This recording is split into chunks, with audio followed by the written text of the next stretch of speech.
नमस्ते बच्चों।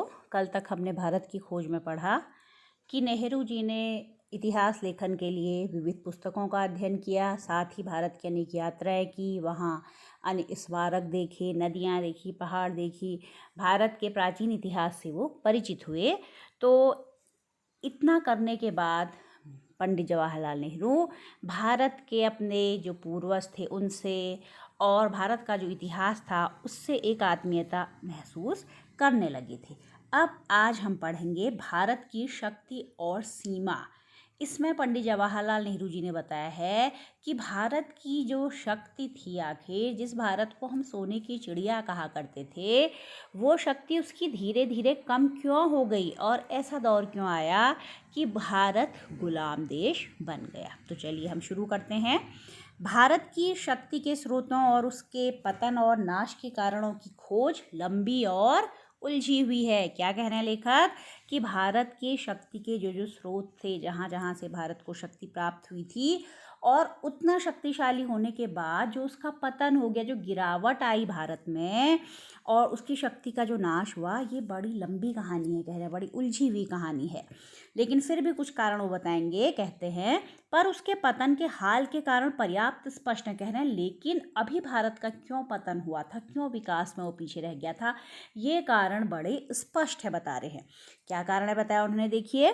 भारत तकनीक की दौड़ में पिछड़ गया और यूरोप जो तमाम बातों में एक जमाने से पिछड़ा हुआ था, तकनीकी प्रगति के मामले में आगे निकल गया। तो कह रहे हैं भारत इसलिए पीछे होने लगा क्योंकि उसने नई तकनीक को, नई टेक्नोलॉजी को, विज्ञान के जो आविष्कार थे उन्हें अपनाने में देर कर दी।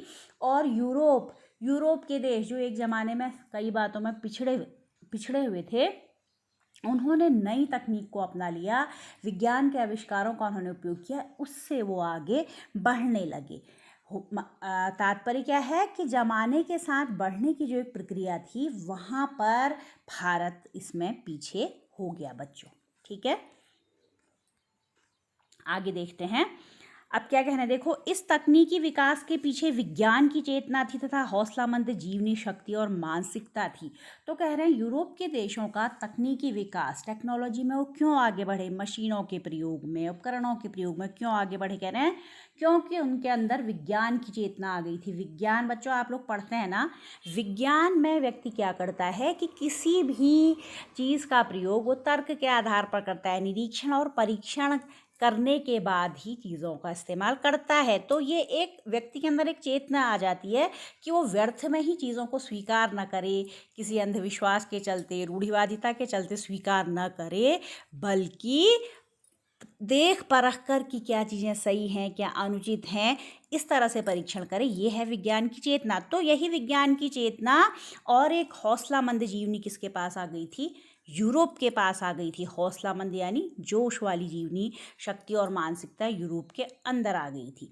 नई तकनीकों ने पश्चिमी यूरोप के देशों को सैनिक बल दिया, सैनिक बल भी उन्हें ज़्यादा मिला, नए नए उनके पास लड़ने के हथियार भी मौजूद थे और उनके लिए अपना विस्तार करके पूरब पर अधिकार करना आसान हो गया। तो भारत जैसे पूरब के देशों पर उन्होंने अपने नए आधुनिक उपकरणों की सहायता से, यंत्रों की सहायता से, अस्त्र शस्त्र की सहायता से उन्होंने भारत पर अधिकार करना उनके लिए आसान हो गया। और केवल भारत ही गुलाम नहीं था, बल्कि एशिया के अन्य देशों पर अधिकार करना भी उनके लिए आसान हो गया, क्योंकि उन्होंने नई तकनीक को अपना लिया, उसमें वो आगे निकल गए। तो आगे लेखक कहते हैं ऐसा क्यों हुआ। इस गुत्थी को सुलझाना ज़्यादा मुश्किल है, क्योंकि पुराने समय में तो भारत में मानसिक सजगता और तकनीकी कौशल की कमी थी नहीं, किंतु बाद की सदियों में उत्तरोत्तर गिरावट का आभास होने लगता है। तो लेखक कह रहे हैं कि लेकिन आखिर ऐसा क्यों हुआ, पहले तो ऐसा नहीं था। भारत कई क्षेत्रों में आगे था, विज्ञान के क्षेत्र में आगे था, गणित के क्षेत्र में आगे था, शून्य का आविष्कार हुआ, यहाँ कई आविष्कार हुए, पहले से सर्जरी, शल्य क्रिया आदि चिकित्सा के क्षेत्र में भी आगे था। तो ऐसा क्यों होने लगा, ये बात थोड़ी सी आश्चर्यजनक है कि बाद की सदियों में उत्तरोत्तर गिरावट इसमें क्यों आने लगी, उत्तरोत्तर यानी क्रम से गिरावट क्यों आने लगी। तो इसके कारण यहाँ पर लेखक ने बताए हैं। ये मैं आपको एक प्रश्न भी दूंगी बच्चों कि भारत तकनीकी विकास की दौड़ में यूरोप से क्यों पिछड़ गया, तो उसका सारा उत्तर आपको यहाँ पर अब प्राप्त होता है कि ऐसे क्या कारण थे जिनसे भारत तकनीकी विकास की दौड़ में यूरोप से पिछड़ गया। देखो क्या बात है, पहले जीवन की लालसा और उद्यम में कमी आ जाती है। एक तो एशिया के जो देश थे या भारत के जो लोग थे, उनके जीवन के प्रति जो एक लालसा होती है, इच्छा होती है कुछ प्राप्त करने की और परिश्रम होता है, उसमें उनकी कमी आ गई थी। क्षीण होती रचनात्मक प्रवृत्ति की जगह अनुकरण की प्रवृत्ति ले लेती है।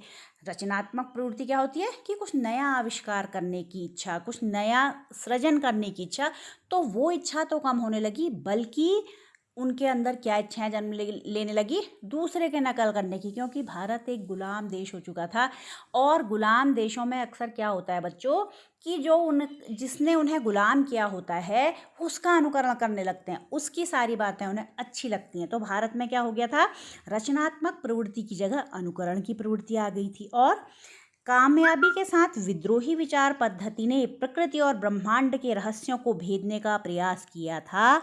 वहाँ शब्दाडंबर से लैस भाष्यकार उसकी जगह लेता दिखाई देने लगता है।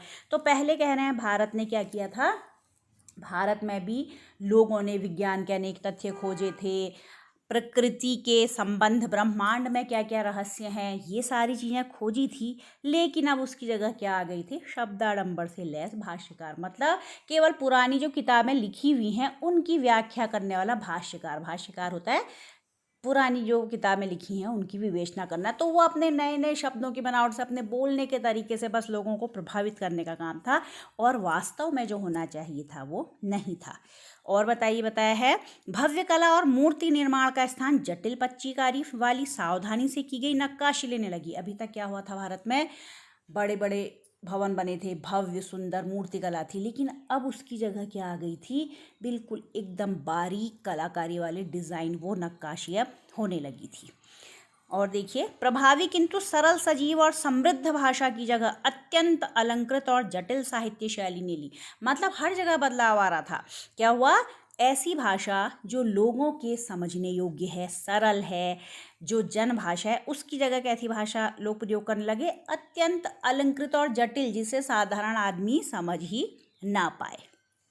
आगे देखिए, साहसिक कार्यों की लालसा और छलकती हुई जिंदगी, जिसके कारण सुदूर देशों में भारतीय संस्कृति का प्रसार संभव हो सका था, क्षीण हो चली थी, और उसके स्थान पर महासागरों को पार करने पर रोक लगाने वाली संकीर्ण रूढ़िवादिता ने जन्म ले लिया। क्या कह रहे हैं इस पंक्ति में कि अभी तक भारत के लोगों के अंदर कैसी प्रवृत्ति थी कि वो साहसिक कार्य करते थे, जिंदगी उनकी साहस से भरपूर थी, और इसी कारण भारत की संस्कृति का प्रभाव अन्य देशों में भी था। लेकिन अब ये लोग कैसे होने लगे, अंधविश्वासी और रूढ़िवादी होने लगे थे। यहाँ तक कि ये लोग महासागरों को पार करना पर भी प्रतिबंध लगा दिया था, क्योंकि ये लोग अंधविश्वासी हो गए थे, उसे भी ये लोग गलत मानते थे। तो इस तरह से अंधविश्वास और रूढ़िवादिता का जन्म जो भारत में आने लगा था, इसीलिए वो तकनीकी विकास में पिछड़ रहा था। जांच पड़ताल की विवेकपूर्ण चेतना लुप्त हो गई। मतलब चीज़ों को जांच कर परख कर प्रयोग करने की जो एक चेतना होती है, वो सब गायब होने लगी, और उसकी जगह कैसे बनने लगे, अतीत की अंधी मूर्ति पूजा ने उसकी जगह ले ली, कि मूर्ति पूजन किया जाए, ईश्वर को एक न मानकर कि हम अलग अलग देवताओं की मूर्तियां बना लें और उनकी पूजा की जाए। तो इस तरह की जो प्रवृत्तियां आने लगी भारत में, उससे भारत कहीं पीछे होने लगा। अतीत के विकट भार ने उसे कुचल कर रख दिया, और वह एक तरह की मूर्छा से ग्रस्त हो गई। तो भारत की जो परिस्थिति थी, क्या थी, जो पुराने समय की उनकी उपलब्धियां थी, उसी के भार से वो क्या होने लगे, स्वयं को दबा महसूस करने लगे, और इस तरह से भारत पीछे होने लगा। मानसिक जड़ता और शारीरिक थकावट की इस हालत में भारत का ह्रास होने लगा, यानी कमी आने लगी भारत के विकास में। वह गतिहीन और जड़ हो गया, स्थिर हो गया, और अन्य जो विश्व के देश थे वो आगे बढ़ने लगे। तो बच्चों, आप इस बात को समझे कि तकनीकी विकास की दौड़ में भारत यूरोप से क्यों पिछड़ गया। उसमें आप क्या क्या बताएंगे, आप पॉइंट वाइज लिखेंगे। नंबर 1, जीवन की लालसा और उद्यम में कमी आ जाती है। नंबर 2, क्षीण होती रचनात्मक प्रवृत्ति की जगह अनुकरण की प्रवृत्ति आ जाती है, और प्रकृति और ब्रह्मांड के रहस्यों को भेदने के स्थान पर शब्दाडंबर आ जाते हैं। भव्य कला और मूर्ति निर्माण कला के स्थान पर जटिल कला, जटिल जो पच्चीकारी थी वो आ जाती है, और सरल सजीव भाषा के स्थान पर अलंकृत और जटिल साहित्य शैली आ जाती है और साहसिक कार्यों के स्थान पर रूढ़िवादिता का जन्म हो जाता है। तो इस तरह की बातों ने भारत को यूरोप से पीछे कर दिया था बच्चों। अच्छा देखिए, अब आगे क्या लेखक कहते हैं, किंतु यह स्थिति का पूरा और पूर्णतः सही सर्वेक्षण नहीं है। लेकिन लेखक अब थोड़ा सा अपनी ही बात का विरोध करते हुए कह रहे हैं, लेकिन जो मैंने अभी तक बात नहीं कही ये पूरी तरह से सही भी नहीं है। ऐसा नहीं है कि भारत पूरी तरह से ही क्या होने लगा था, पतन में आ गया था, ऐसा भी नहीं है। यदि केवल जड़ता और गतिहीनता का एक रस और लंबा दौर रहा होता तो उसका नाता अतीत से पूरी तरह टूट जाता।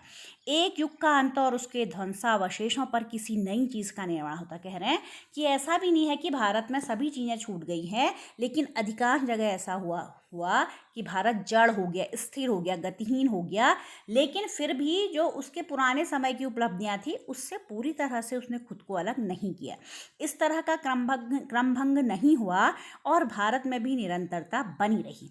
इसके अलावा समय समय पर पुनर्जागरण के दौर आते रहे। कह रहे हैं भारत में भी पुनर्जागरण क्या होता है, नए सिरे से जागृत होना, नए सिरे से अच्छी चीज़ों को अपनाना, नए सिरे से विकास करना। तो कह रहे हैं ऐसा भी हुआ भारत में। नए को समझने और उसे अनुकूल बनाकर कम से कम पुराने के उस अंश के साथ जिसको रक्षा करने लायक समझा गया उसका सामंजस्य करने के प्रयास साफ दिखाई देते हैं। कह रहे हैं कि भारत में भले ही कई चीज़ों में पीछे होने लगा, लेकिन फिर भी नई चीज़ों को भी उसने अपने अनुकूल बनाकर उन्हें ग्रहण किया, उसके साथ सामंजस्य बिठाया, एडजस्टमेंट किया। ठीक है, अक्सर पुराने का केवल बाहरी ढांचा प्रतीक के रूप में बचा रहा और उसकी अंतर्वस्तु बदल गई। कह रहे हैं कि पुरानी चीज़ें कहीं कहीं पर बहुत केवल ढांचे के रूप में बहुत कम देखने को भी मिली। ऐसी लालसा जो लोगों को उस लक्ष्य की ओर खींचती है जो पूरी तरह सिद्ध नहीं किया जा सका हो, और साथ ही प्राचीन और नवीन के बीच सामंजस्य स्थापित करने की इच्छा बराबर बनी रहती है, इसी लालसा ने उन्हें गति दी और उन्हें पुराने को बनाए रखने के साथ साथ नए विचारों को आत्मसात करने की सामर्थ्य दी। तो कह रहे हैं यद्यपि भारत कई चीज़ों में पीछे हो गया था, लेकिन फिर भी उसने भी कई नई चीज़ों को अपनाया और पुराने और नए के बीच में उसने एडजस्टमेंट किया। पुरानी चीज़ें भी पूरी तरह से नहीं छोड़ी और अच्छी जो चीज़ें हैं उन्हें अपना ली। तो इस तरह से नए विचारों को कहीं ना कहीं आत्मसात करने की प्रवृत्ति भी भारत में आ रही थी। यदि बच्चों ऐसी प्रवृत्ति नहीं आती तो आगे आज़ादी के लिए जो ये संघर्ष हुआ है वो भी संभव नहीं होता। हम पूरी तरह से भी ये नहीं कह सकते हैं कि भारत नई चीज़ों को या नई तकनीक को अपना ही नहीं रहा था। तो बच्चों आज के लिए इतना ही पर्याप्त है। आप ये साथ में दिए शब्दार्थ और जो प्रश्न मैंने दिया है इसका उत्तर अपनी अभ्यास पुस्तिका में विस्तार पूर्वक लिखेंगे। धन्यवाद।